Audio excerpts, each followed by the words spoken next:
the Bible says, do unto others what you would want to be done to you.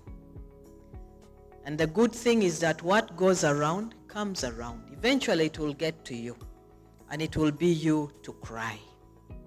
So let us give quality services with love and compassion, with care, doing it as you would want it to be done to you. We have seen improvements in service utilization, and this has been hinted on. For example, deliveries under skilled attendance increasing from 74% to 91%.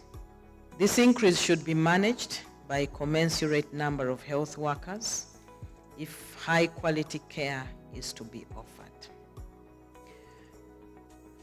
But yet again, this improvement is very delicate. Very delicate if the people coming to the health facilities don't find what they want there.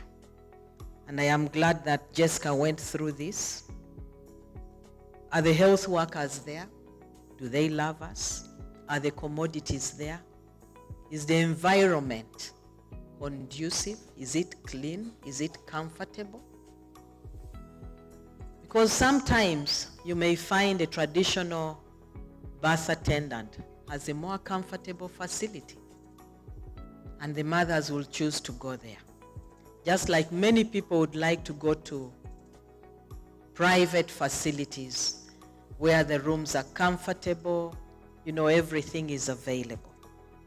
So we all have to work towards making sure that these items are available. It is not about the infrastructure. You can build very beautiful maternity homes or maternity clinics, but it is the human resource in there that will make that maternity clinic a hot cake for mothers coming. We also have to talk about family planning when we are talking about safe motherhood. We cannot run away from it. And I have repeatedly said that we got our family planning messages wrong.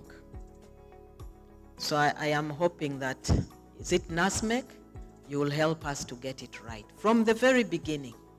That is why our indicators for family planning are not increasing as we would want them to. And I will say it again. People link our family planning messages to commodities, not to the actual family planning. And I have severally given an example. If I was to ask a colleague about family planning, instead of asking, how are you planning for your family? How many children do you want to have?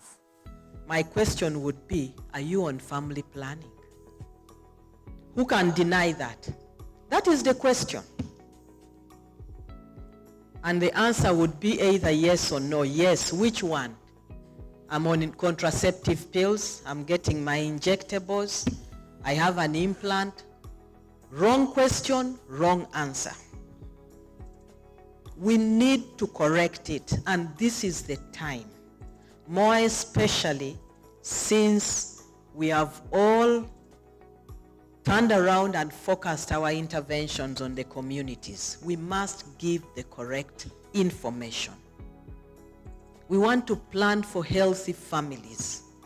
The commodities are just a tool to support our planning. So we have to separate the messages so that we create demand,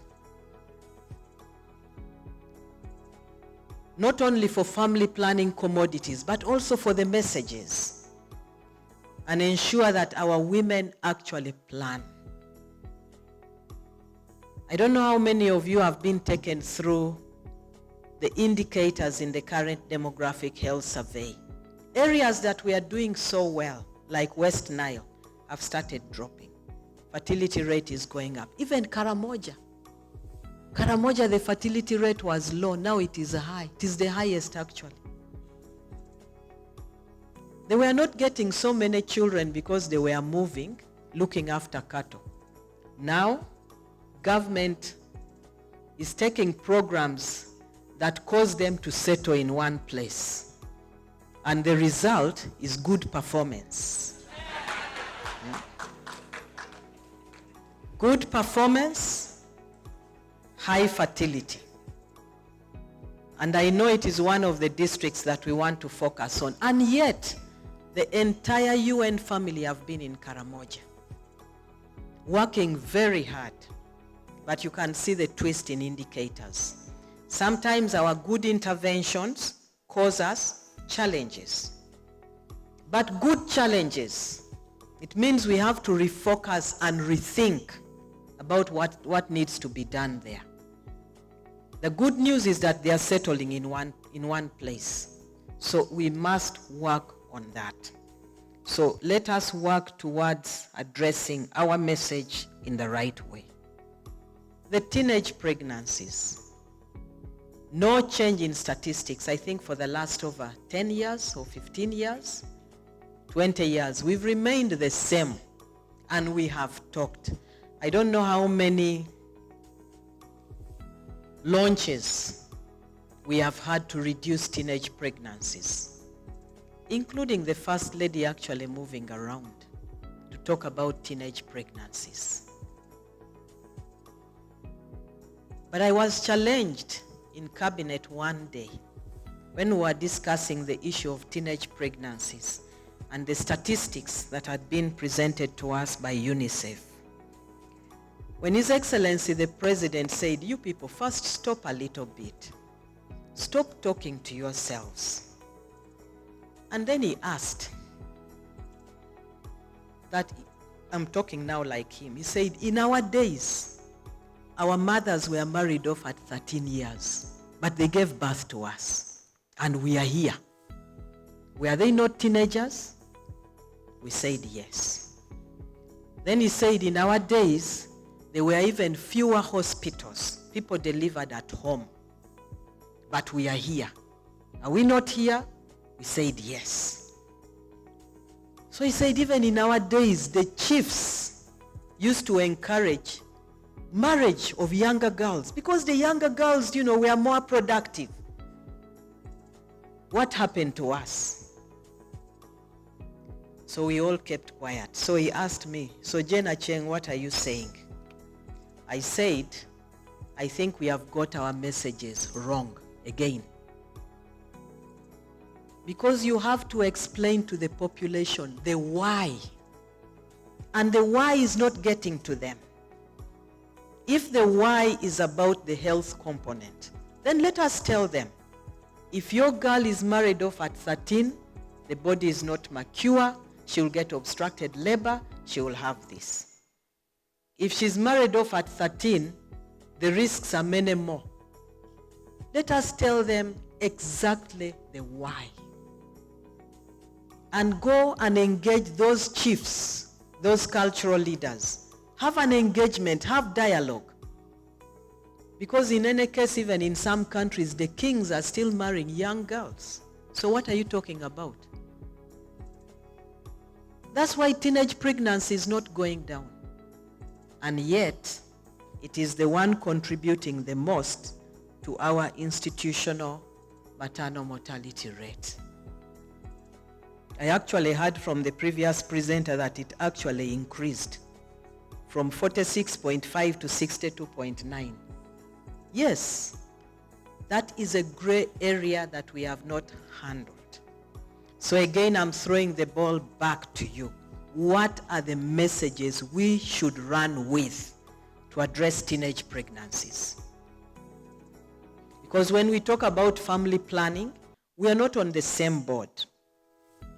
The family planning that we are giving to teenagers is not for those who have not already delivered. It is for those that are already sexually active, and some have children.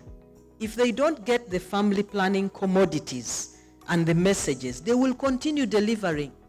And you will find I don't know how many of you have seen 25-year-old grandmothers.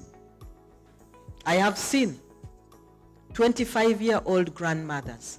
The mother gave birth at 13. She has a daughter, 10, 11. She has a grandchild. They are there. So we need to be able to give our messages out clearly and separate it for the population so that they understand. The girls that got pregnant during COVID, they are more likely to get pregnant again because they're already in the system. And the system can be interesting. Of course, the system can be interesting and very attractive.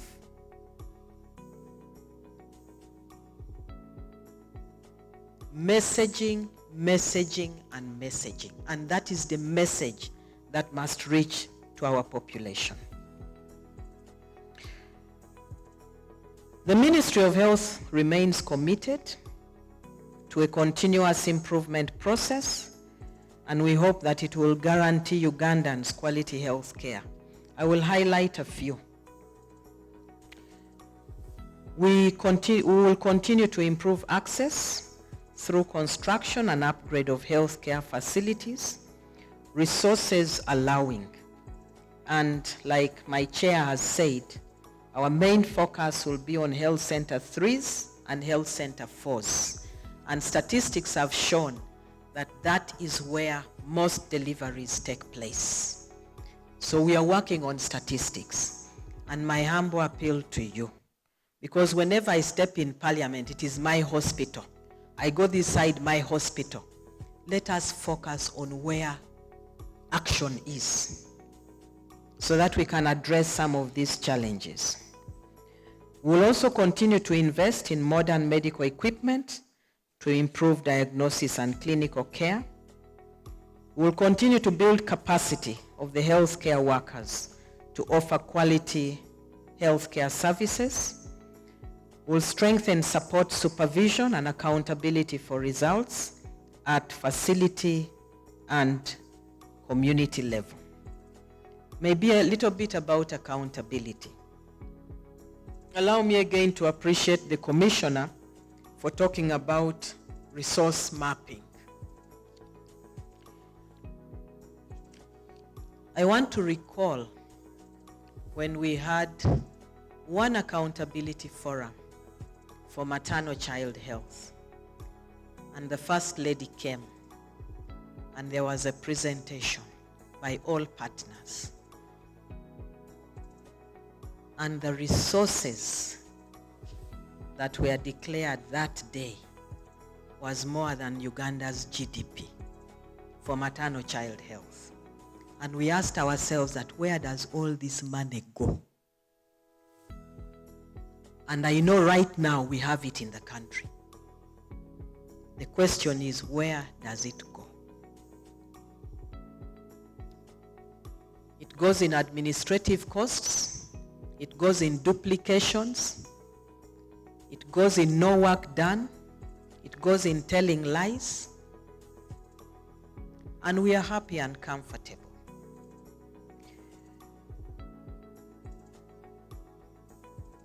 So there is need to map the resources and monitor what each one is doing for purposes of accountability to each other. Accountability is not only about the funds, it is also about our actions and inactions. And as many people have testified, we have seen it work. Because when we were strict about accountability in the Ebola epidemic, many of you are aware that we controlled it in 69 days because everybody was accountable to everyone. Now, if we do that with maternal child health, safe motherhood, I am sure we can reach that target of 70 and even lower. I can see only this side is clapping, the others don't want to declare. So we are going to declare one by one. If you don't want to declare, we don't call you to our meetings. and we don't allow you to go down to our districts. Because it means you have chosen to work alone. And the district leaders also, when we have not sent people to you, don't receive them because they are coming to lie to you. Ask them, where is your introduction letter introducing you to me and telling me what you are coming to do with how much resources? You need to have those so that you stop playing cat and mice. You know exactly what someone is coming to do.